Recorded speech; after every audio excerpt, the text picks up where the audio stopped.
Hi friends, ಹೇಗಿದ್ದೀರಾ? ಎಲ್ಲರೂ ಚೆನ್ನಾಗಿದ್ದೀರಾ ಅಲ್ವಾ? ಇವತ್ತು ಭಾನುವಾರ ಆಗಿರೋದ್ರಿಂದ ನಮ್ಮಲ್ಲಿ ಸ್ಪೆಷಲ್ ಕೆಲಸ ಏನು ಗೊತ್ತಾ?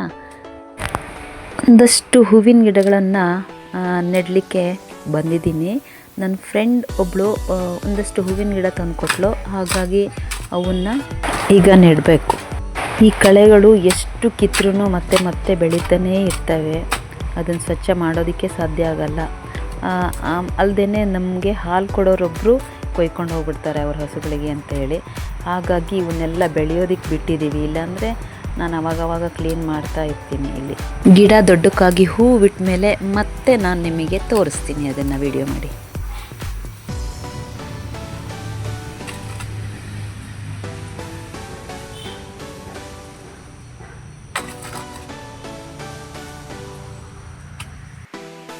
ಈ ಎಲೆ ನೋಡಿ, ಚಕ್ರವಾಕ ಅಂತ ಹೇಳಿ ಇದು ಗಿಡ.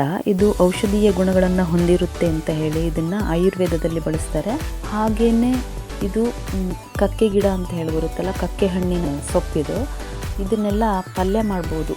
ಹೆಸರು ಕಾಳಿನ ಜೊತೆಗೆ ಚೆನ್ನಾಗಿ ಕುದಿಸ್ಬಿಟ್ಟು ಪಲ್ಯ ಮಾಡಿ ಬಿಸಿ ಅನ್ನದ ಜೊತೆಗೇನೋ ಚಪಾತಿ ಜೊತೆಗೇನೋ ಅಥವಾ ರೊಟ್ಟಿ ಮಾಡಿಕೊಂಡು ತಿನ್ಬೋದು. ಸ್ವಲ್ಪ ಹುಳಿ ಹಾಕಬೇಕು, ಶುಗರ್ ಇರುತ್ತೆ, ತುಂಬ ಚೆನ್ನಾಗಿರುತ್ತೆ ಪಲ್ಯ. ಮಾಡಿ ನೋಡಿ ಮನೆಯಲ್ಲಿ.